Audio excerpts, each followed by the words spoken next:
Bienvenidos a Datos Galénicos. Hoy vamos a hablar sobre la neurotoxicidad por cefepime con un enfoque desde el punto de vista renal, por lo que vamos a comenzar explicando las características farmacológicas del medicamento.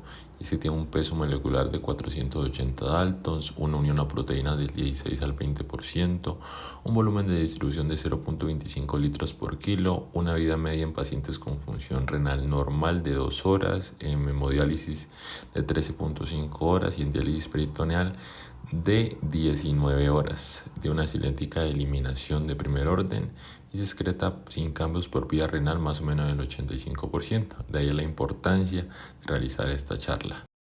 Ahora bien, vamos a explicar las características clínicas y sociodemográficas de los pacientes que presentaban neurotoxicidad por cefepime. Se presenta en 1 de cada 480 casos que reciben el medicamento. El promedio de edad estuvo en 67 años, por lo que eran pacientes de edad avanzada. No hubo diferencia en cuanto al género. La disfunción renal estaba presente en el 87% de los pacientes y ya tenían enfermedad renal crónica casi el 30% de los pacientes. El promedio de días entre el inicio del medicamento hasta presentar los síntomas fueron 5 días y los tratamientos más frecuentes utilizados fueron anticonvulsivantes en un 33% o diálisis en un 14% de los pacientes.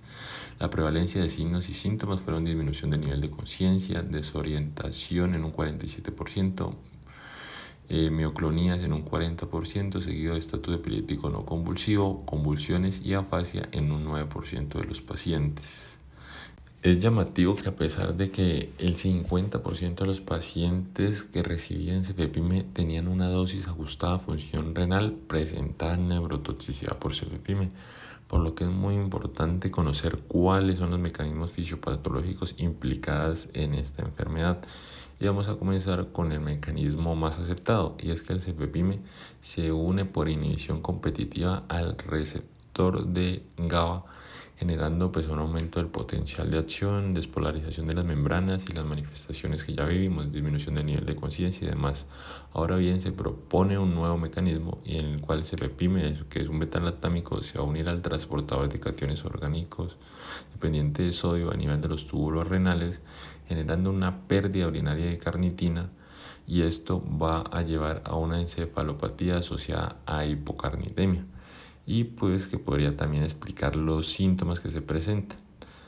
Vamos a hacer una representación gráfica en la cual en pacientes que utilizan dosis supraterapéuticas de cefepime, por ejemplo, vamos a tener un paciente de 63 años con enfermedad renal crónica en diálisis peritoneal. Ya sabemos que la vida media más son 19 más o menos 2 horas, por lo que vamos a tener un ajuste específico de dosis para este paciente. Y teniendo en cuenta la fisiopatología, ya sabemos a nivel cerebral, pues se une a GABA a su receptor y va a generar los síntomas, pero el nuevo mecanismo es que va a inhibir la reabsorción de carnitina a nivel del túbulo renal, y estos dos en conjunto, esos mecanismos van a llevar a presentar las diferentes manifestaciones clínicas. En cuanto a los factores de riesgo, no hubo asociación significativa entre las comorbilidades cerebrales subyacentes y la neurotoxicidad por cefepime. Algunos factores de riesgo son la estancia en UCI durante la hospitalización y la malignidad de origen hematológico, pero también hay que tener en cuenta la enfermedad renal crónica y comorbilidades del paciente, lo que nos puede ayudar a orientar sobre el diagnóstico. En la base piramidal tenemos las manifestaciones clínicas. Una ayuda son el electroencefalograma y por último los niveles sanguíneos. Y también la bioevidencia propuesta el algoritmo de Naranjo, en la cual se basa en 9 preguntas con diferente puntuación, en las cuales algunas son clínicas, de correlación. Dependiendo de la puntuación que nos dé cada una, nos va a arrojar un puntaje que nos va a definir una relación definitiva, probable, posible o dudosa de una reacción adversa asociada a un medicamento. Y es una técnica muy útil para utilidad forma clínica. Sin embargo, hay unas ayudas un poco más avanzadas, más específicas, como el electroencefalograma, que nos va a ayudar a determinar si la presencia de estatus epiléptico no convulsivo, que se define como al menos 30 minutos de actividad epiléptiforme continua, acompañados de cambios en la actividad mental, pero sin manifestaciones motoras importantes. y se va a caracterizar por ondas agudas trifásicas bilaterales y rítmicas continuas con una fase positiva de alto voltaje que es precedida, también seguida de una onda negativa de amplitud más baja. Ahora bien, los niveles sanguíneos. En esta gráfica vamos a ver una representación muy interesante, y es que cuando los pacientes tenían unos niveles sanguíneos por debajo de 7.7 miligramos, había cero probabilidades de presentar neurotoxicidad por cefepime, ¿sí? Pero cuando los niveles aumentaban a 12 miligramos por litro, había un 25% de probabilidades, y cuando la dosis se aumentaba los niveles se aumentaban a 16 miligramos por litro, había un 50% de probabilidad de presentar neurotoxicidad, y cuando los niveles estaban por encima de los 38.1 miligramos por litro, había un 100% de probabilidad de presentar neurotoxicidad por cefepime.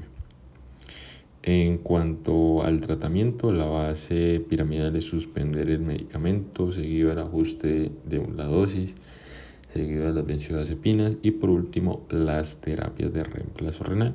Y vamos a hablar un poco más sobre este aspecto, dado la finalidad de la charla. Y es que en esta tabla nos vemos la representación de las diferentes terapias de reemplazo renal, entre la cual tenemos inicialmente la hemodiálisis, y podemos tener ahí dos tipos de alto flujo y bajo flujo, en la cual se puede eliminar entre un 68% y un 72% de la dosis. La diálisis peritoneal no fue muy buena. En 72 horas se puede eliminar el 25% de la dosis de cefepime. En la modalidad de filtración venovenosa continua o en la hemofiltración venovenosa continua, pues se puede eliminar un poco más efectivo y en menor tiempo la dosis de cefepime, siendo casi un 100% en el caso de la hemofiltración. Y la hemodiálisis venosa continua también permite eliminar una dosis considerable del medicamento, por lo que estas técnicas podrían ser mucho más efectivas para resolver la sintomatología. En cuanto a la mortalidad hospitalaria fue significativamente mayor en pacientes con neurotoxicidad por cefepime. Sin embargo, no se considera que sea netamente asociada al medicamento, sino una base de los pacientes más comórbidos, mayor carga de enfermedad, mayor gravedad, y pues que no es exclusiva del medicamento. Muchas gracias por su atención y los invito a seguirme en mis redes sociales.